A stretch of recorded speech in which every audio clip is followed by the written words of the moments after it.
Hello friends, welcome back to my channel railway Challenger. Upcoming যে পরীক্ষাগুলো conduct হতে চলেছে, অর্থাৎ যারা ডাব্লিউবিপি, কেপি এই সমস্ত পরীক্ষাগুলোকে টার্গেট করেছো, ভালোভাবে প্রস্তুতি নিচ্ছ, তারা ভিডিওটা একটু শেষ পর্যন্ত দেখো। তোমার জন্য অনেক কিছু ইম্পর্ট্যান্ট ইনফরমেশান এই ভিডিওতে শেয়ার করব।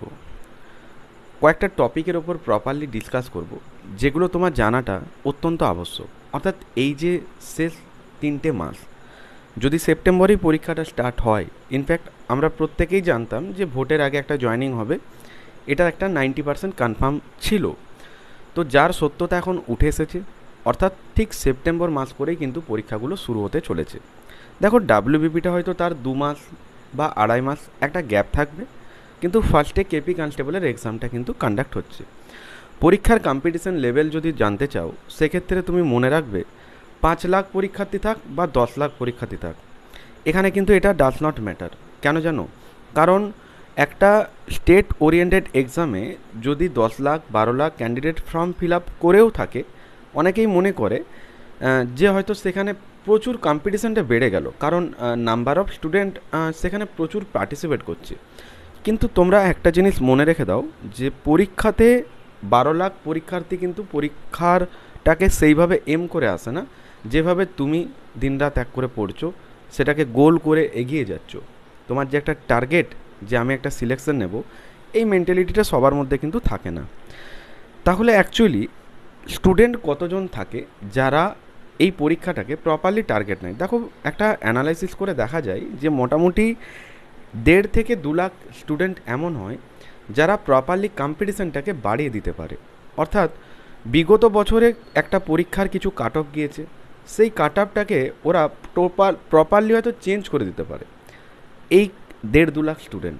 কারণ এমন কিছু স্টুডেন্ট আছে, সে যদি ডাব্লিউবিপিতে সাপোজ 70-72 স্কোর করে, এবার এমন কিছু স্টুডেন্ট বলতে বোঝাতে চাইছি এই 1.5-2 লাখের মধ্যে ক্যান্ডিডেট, দেখা গেল কয়েক হাজার হয়তো স্টুডেন্ট এখানে 70-এর ওপরে নাম্বার করে দিল।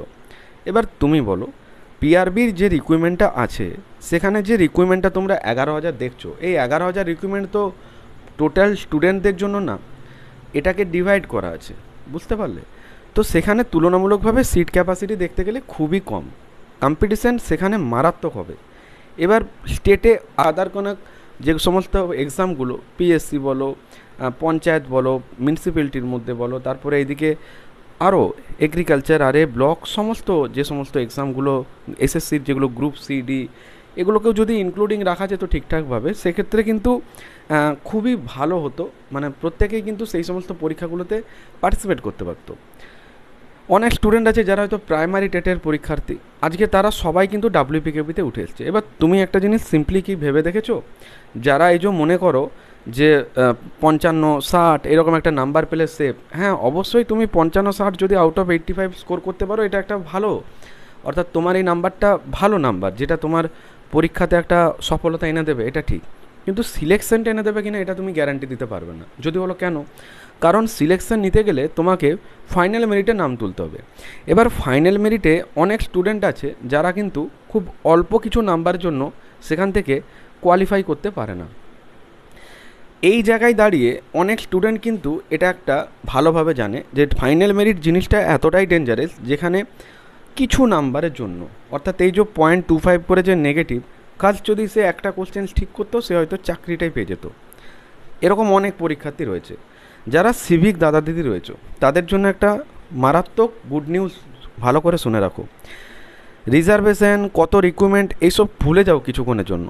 তোমরা অনেকেই ভাবো যে আমি যদি 40 নাম্বার পেয়ে যাই তাহলে সেফ। হ্যাঁ, তুমি 40 নাম্বার যদি আউট অফ 85 পাও, একদম প্রপারলি তুমি সেফ, তোমার সিলেকশন থেকে কেউ আটকাতে পারবে না।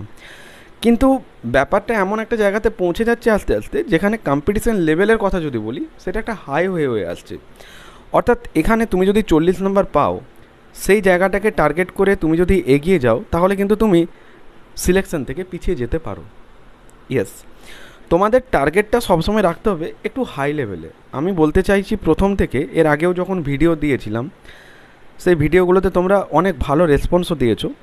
আমি সেখানে কি বলেছিলাম, যে কখনোই একটা টার্গেট স্কোর এইরকম করবে না যে 85-র মধ্যে 60টা নাম্বার পেলে আমি সেফ হয়ে যেতে পারি। কারণ দেখো, 60 নাম্বার যেটা তুমি ক্যারি করতে চাইছো, পরীক্ষাতে তুমি যে একটা মেন্টালিটি নিয়ে যাচ্ছ আমি 60 নাম্বার পেয়ে যাব, তুমি কিন্তু এর ধারে পাশে একটা স্কোর ক্যারি করে দেবে। কিন্তু তুমি যদি টার্গেটটা নাও ফুল মার্কসে, অনেকে ইংলিশটাকে বাদ দিয়ে দেয় যে আমি 10 নাম্বার ইংলিশটা দেখবই না, আমি ওটাকে ছাড়াই দেখে নেবো।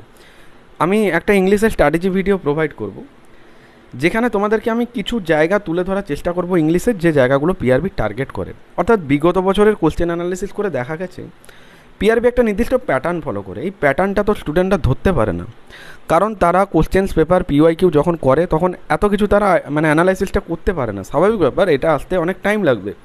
প্রপার তোমার মধ্যে একটা এক্সপিরিয়েন্স তৈরি হতে হবে, তবেই কিন্তু এটা তুমি ক্যাচ করতে পারবে। পিআরবি বলো, পিএসসি বলো, আরআরবি বলো, কোন জায়গাগুলো টার্গেট করে, এবার এই টার্গেটটা যদি তুমি ধরতে পারো তখন তুমি অটোমেটিক একটা বুঝে যেতে পারবে। যেরকম আগে যখন এই যে পাবজি আরে যে মোবাইলে গেমগুলো খেলা হতো, অটোমেটিক খেলতে খেলতে একটা এক্সপিরিয়েন্স হয়ে যেত যে কীরকম দিক থেকে অ্যাটাকটা হতে পারে, কীভাবে আমরা সেই দিকে এগিয়ে যেতে পারি। একটা টাইমে যখন এই গেমগুলো যারা খেলেছে বা আমিও অনেকজনকে দেখেছি, একটা এই যে একটা ম্যাপ, এই ম্যাপটা হচ্ছে একটা টার্গেট যে এইভাবে আমরা যাব। ঠিক তেমনি এই যে বোর্ড যেখান থেকে এক্সামগুলো কন্ডাক্ট করাচ্ছে, ডাব্লিউপি কেপির যেরকম পিআরবি, এদের একটা প্যাটার্ন আছে।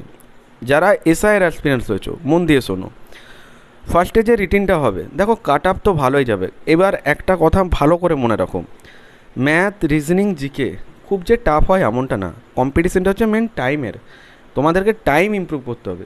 তো আমি যে টপিকগুলো তোমাদেরকে বলতে চাইছি, ফার্স্ট অফ অল প্রত্যেককে জানা উচিত যে 50-60 এরকম কোনো নাম্বারের ধারে পাশে টার্গেট করা যাবে না। 3টে মাস যে টাইম আছে, এই 3টে মাসে তোমার প্রস্তুতি অনেক অনেক ডেভেলপ করতে হবে।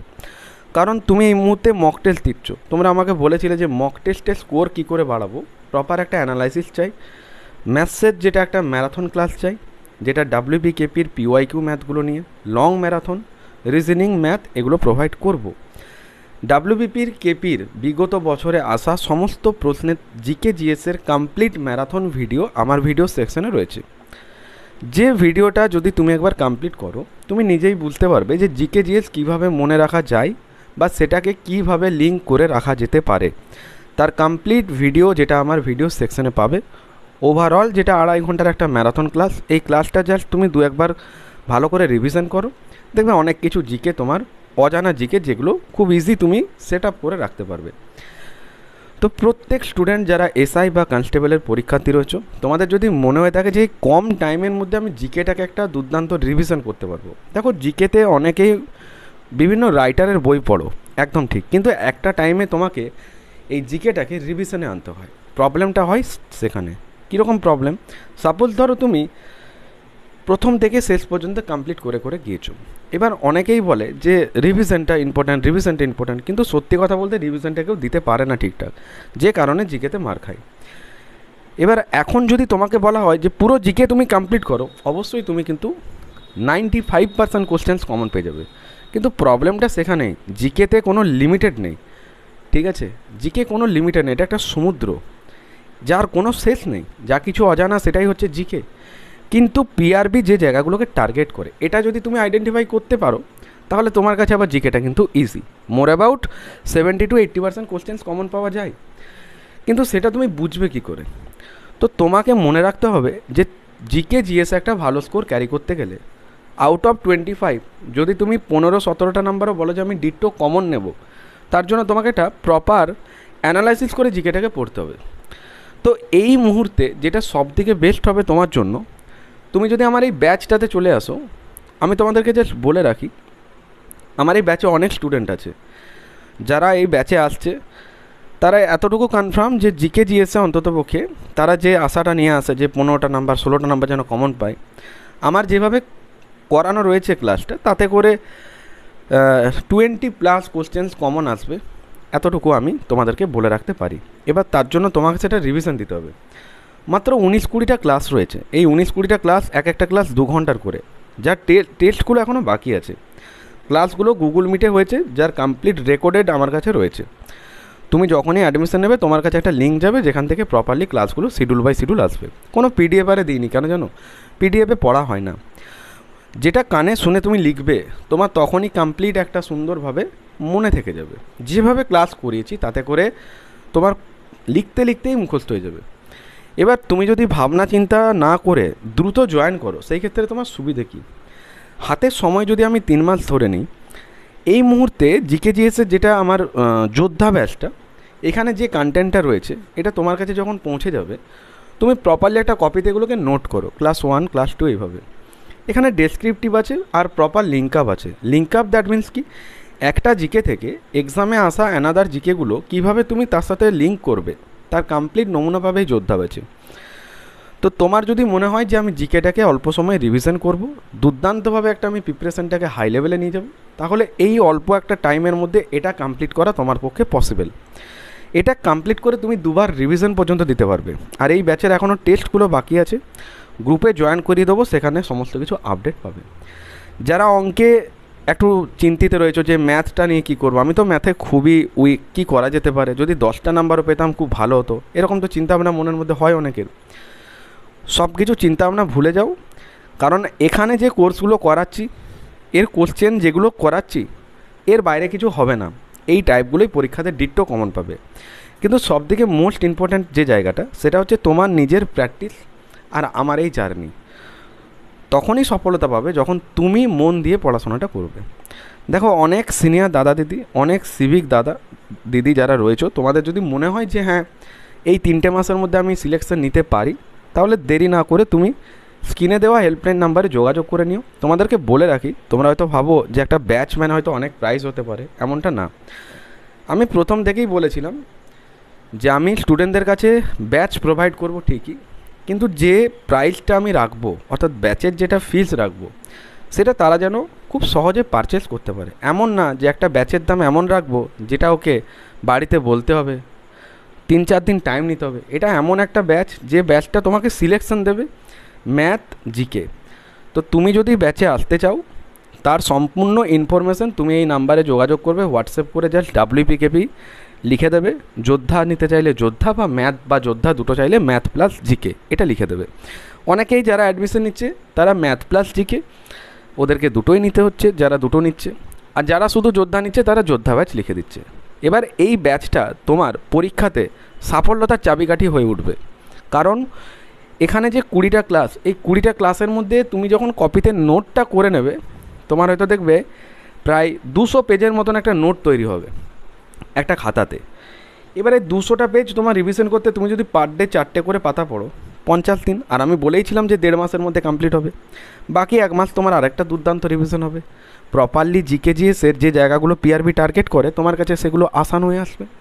তুমি পরীক্ষায় যখন কোশ্চেন্সগুলো দেখবে, ইয়েস আমি তো এগুলো করেছি। তো যারা ব্যাচে রয়েছে তারা ভালোভাবেই জিকেজিএসটা কমপ্লিট করছে। অনেকেই বই পড়ে ঠিক, কিন্তু যেটা মেন দরকার, যে জায়গাগুলোকে রিভিশন রাখতেই হবে, ঠোঁটে রাখতে হবে, কিছু ট্রিক্সে কোশ্চেন্স মনে রাখতে হবে, তার নমুনা পাবে এই ব্যাচে। একবারই পে করতে হবে মাত্র 200 টাকা, অনলি ফর জিকেটার জন্য। যারা ম্যাথ আর জিকে নেবে তারা আমাকে এখানে ইনফর্ম করবে, সমস্ত কিছু আপডেট দিয়ে দেবো। কিন্তু এই ব্যাচটাই যারা এখনও জয়েন করতে চাইছো, দ্রুত জয়েন করে নাও।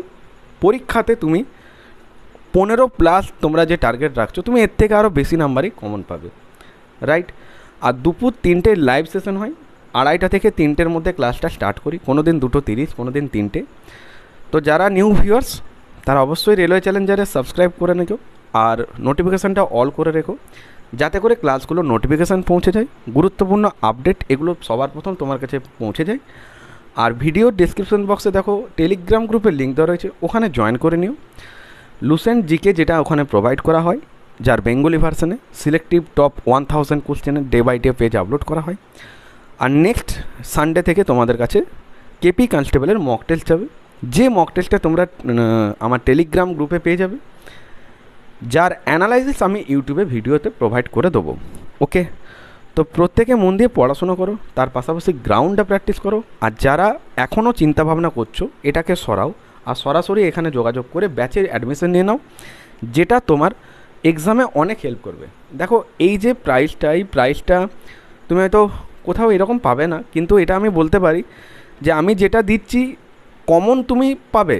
এখন যদি তোমার কাছে আমি অনেক PDF শেয়ার করে দিই, কোনো কিছু বাকি না রাখি, সেক্ষেত্রে কমন তুমি পাবে, কিন্তু ওটা কমপ্লিট করাটা তোমার পক্ষে নাও পসিবল হতে পারে এই টাইমটাতে, তাই না?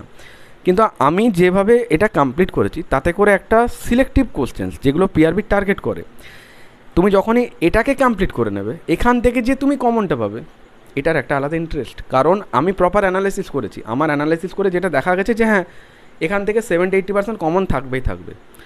এবার তুমি কোশ্চেন্সগুলোর সাথে যখনই লিখবে তখনই তুমি বুঝতে পারবে যে একদম যেগুলো লেখানো হচ্ছে বা যেগুলো তুমি লিখছো বা যেভাবে শুনে শুনে লিখছো, তোমাকে জিকে জিএস নিয়ে ভাবতে হবে না। ওকে, তো অনেকে এখনও অ্যাডমিশন হচ্ছে, যারা ভাবছো যে জিকেটাকে ইমপ্রুভ করবো, দ্রুত জয়েন করো। তোমার জিকেতে তুমি যেটা ভাবছো যে 14-15টা নাম্বার হলে যেন অ্যাটলিস্ট হয় 14টা-15টা কোশ্চেন্স যেন 25-এর মধ্যে করতে পারি, এর থেকে আরও বেশি নাম্বার অফ কোশ্চেন্স পাবে। ঠিক আছে, তার জন্য তোমাকে এখানে জয়েন করতে হবে। আর প্রত্যেক ছাত্রছাত্রীদেরকে একটা কথা বলবো, এই টার্গেট স্কোর, সেফ স্কোর যেগুলো আগে বলেছিলাম, সেগুলো যদি তোমরা মন দিয়ে দেখেছো, তাতে করে যে কথাগুলো বলে এসেছি যে যেটা ফুল মার্কস সেটাকে টার্গেট করে এগিয়ে যাও। যারা সিভিক দাদা দিদি রয়েছো, তোমরা যদি আমার এই ব্যাচে আসো, অ্যাটলিস্ট তোমরা এটা ভুলে যাবে যে 40-এ কাট অফ 30-এ কাট অফ, তোমরা তখন একটা জেনারেলের কাট অফ ক্লিয়ার করবে, এটুকু কনফার্ম বলতে পারি। সেইভাবেই করানো হবে, একটা জেনারেল স্টুডেন্টের তুমি কাট অফ ক্লিয়ার করে দেবে আর সিলেকশনও পেয়ে যাবে। নাম্বার 2, যারা ইউআর ক্যাটাগরি মেল ক্যান্ডিডেট রয়েছো, তারা এটা ভেবো না যে 60 পেলে সেভ, 65 পেলে সেভ, না, এটা কেন ভাবছো? কম্পিটিশান যদি স্টুডেন্টরা বাড়িয়ে দেয়, দেখো অনেক স্টুডেন্ট এমন আছে যারা এখানে এমন স্কোর করবে না যেগুলো কেউ ধারণা করতে পারবে না, বুঝতে পারলে? এবার কম্পিটিশানটা তো পিআরবি কখনো বাড়াতে পারে না, স্টুডেন্টরাই বাড়িয়ে দেবে। আজকে ধরো স্টেটের এই অবস্থা, কোনো চাকরির সেরকম রিক্রুটমেন্ট নেই, যদি ঠিকঠাকভাবে সমস্ত রিক্রুটমেন্টগুলো হয় সেক্ষেত্রে সবাই ডিভাইড হয়ে যাবে, এদিকে এদিকে চলে যাবে, তখন কম্পিটিশানটা কমবে। তখন দেখবে হয়তো 5 লাখ 4 লাখ পরীক্ষার্থী হয়তো ডাব্লিউপি কেপিতে আসছে, এখন কেন 12 লাখে পৌঁছে যাচ্ছে? কম্পিটিশানের কাট অফ এত কেন বাড়ছে? স্টুডেন্টরা বাড়াচ্ছে, এটা বুঝতে হবে। সমস্ত পরীক্ষার যারা আগে প্রস্তুতি নিত, তারপর এজে একটা রিল্যাক্সেশন দেওয়া হয়েছে, এমন না যে 27 বছর এজ লিমিটেড, 30, এবার এসসি এসটি ওবিসি আছে, বুঝতেই পারছো কম্পিটিশান ভাই বাড়বে। ঠিক আছে, তো ভালো করে প্রস্তুতি নাও, যে 3টে মাস রয়েছে রিভিশন দাও, যদি তোমার ডেসক্রিপটিভ কমপ্লিট আছে প্রপারলি মক টেস্ট দাও, অ্যানালিসিস করো। নেক্সট একটা ভিডিও প্রোভাইড করব যেখানে কমপ্লিট ওয়েতে তোমরা জানতে পারবে একটা মক টেস্টে তোমার যদি 40টা নাম্বার আসছে 100 নাম্বারে, সেই 40 নাম্বারটাকে 15 থেকে 16 দিনের মধ্যে কীভাবে 60 নাম্বারে পৌঁছানো যেতে পারে, তার 10 থেকে 12 দিনের মধ্যে কীভাবে সেটাকে আরও 5-6 নাম্বার বাড়ানো যেতে পারে। কিন্তু তার একটা অ্যানালিসিস আছে, যেটা আমি বোর্ডে এর পরের দিনে ভিডিওতে তোমাদেরকে প্রোভাইড করব। তোমরা অনেকেই জানতে চাইছো যে টেস্টে অনেকেরই স্কোর ঠিকঠাক হচ্ছে না, সেই স্কোরটাকে কী করে ইমপ্রুভ করা যায়। তো অবশ্যই যদি তোমার স্কোর কম হচ্ছে, যেটা হয়তো তুমি মানে টেস্ট দিতে হয়তো ভয় পাচ্ছ যে না আমি টেস্ট দেবো না, 40 নাম্বার 45 নাম্বার এমনি একটা স্কোর আসছে, যাদের স্কোর 70% হচ্ছে আউট অফ 100, 85-এ যাদের মোটামুটি 60% হচ্ছে, মানে 60% বলাটা না, ঠিক 60-65 এরকম একটা স্কোর হচ্ছে, হ্যাঁ, তাদের এক্সামে এটা আরও 7-8 নাম্বার 10 নাম্বার পর্যন্ত এগিয়ে যাবে। কিন্তু যারা 40-50 এরকম একটা রেঞ্জে আটকে আছো, তারা কীভাবে ইমপ্রুভ করবে? এবার এটা একটা ইমপ্রুভ করার স্ট্র্যাটেজি আছে, ঠিক আছে, বা একটা প্রপার তোমাকে অ্যানালাইসিস করে করে এগোতে হবে, সেটা কমপ্লিট আমি একটা ভিডিওতে তোমাদেরকে প্রোভাইড করে বলে দেবো যে কীভাবে এটাকে তুমি ইমপ্রুভ করতে পারো। ইংলিশের স্ট্র্যাটেজি যারা চেয়েছো, তোমাদেরকে ইংলিশের স্ট্র্যাটেজির কোন জায়গাগুলো পড়তে হবে যেখান থেকে তোমরা হুবহু 5 থেকে 6 নাম্বার কমন পাবে, সেটা আমি তোমাদেরকে তুলে ধরবো। এবার তুমি যদি বাকি সেক্টরগুলোকেও মন দিয়ে পড়ো, সেক্ষেত্রে তোমার আউট অফ 10 7-8 তো এক কথাই হবেই হবে, কিন্তু যে কটা বলবো সে কটা করলে তুমি কিন্তু 4-5 পাবে। সুবিদ্যা স্যারের বইটা যারা কমপ্লিট করতে চাইছো, আমি সেখানে চ্যাপ্টারগুলোকে হাইলাইট করে দিয়েছি, আর যে টাইপগুলো পরীক্ষার জন্য ভিভিআই তার কমপ্লিট ভিডিও তোমরা আমার ভিডিও সেকশনে পাবে। প্লেলিস্ট সেকশনে লীলা রয় ক্র্যাকের ম্যাথ রিজনিং সলিউশন পাবে। তোমরা অনেকেই ভাবো যে কী ব্যাপার ক্র্যাকের কেন সলিউশন আসছে না, বলে রাখি ক্র্যাকের যে ম্যাথগুলো, যেটা সেট 12 বা সেট 13 এগুলো যে এখনও পেন্ডিং হয়ে রয়েছে, এর একটাই কারণ আমি তোমাদেরকে 3টে সেটের কোশ্চেন্স একটাতে প্রোভাইড করতে চলেছি, যার 2টো কমপ্লিট হয়ে গেছে, আর একটা কমপ্লিট হলেই প্রপারলি একটা ভিডিওতে সেটা আমি প্রোভাইড করব। 3টে, অর্থাৎ সেট 12 থেকে সেট 15, ঠিক আছে। রিজনিংটা তো ম্যারাথন দেবো, আর ডাব্লিউপিকেপির সমস্ত পিওয়াইকিউ ম্যাথ যেটা আমি প্রপারলি ইউটিউবে ম্যারাথন ক্লাসে প্রোভাইড করবো, যেগুলো এক্সামের আগে অনেক হেল্প করবে। ওকে, তো প্রত্যেকে ভালো থেকো, মন দিয়ে পড়াশোনা করো, আর হ্যাঁ, যদি ভিডিওটা তোমার কাছে হেল্পফুল মনে হয় থাকে অবশ্যই ভিডিওতে একটা করে লাইক করতে ভুলো না। সেই সমস্ত বন্ধুদের কাছেও তুলে ধরো ভিডিওটা, যাতে করে তারাও সমানভাবে উপকৃত হতে পারে। আর চ্যানেলটাকে তোমাদের আদার্স ফ্রেন্ড সার্কেলের মধ্যে একটু শেয়ার করো, আর টেলিগ্রামে জয়েন করে নিও, সমস্ত কিছু আপডেট ওখানে পেয়ে যাবে। প্রত্যেকে ভালো থেকো, মন দিয়ে পড়াশোনা করো, দেখা হচ্ছে তোমাদের সাথে নেক্সট ভিডিওতে। টাটা।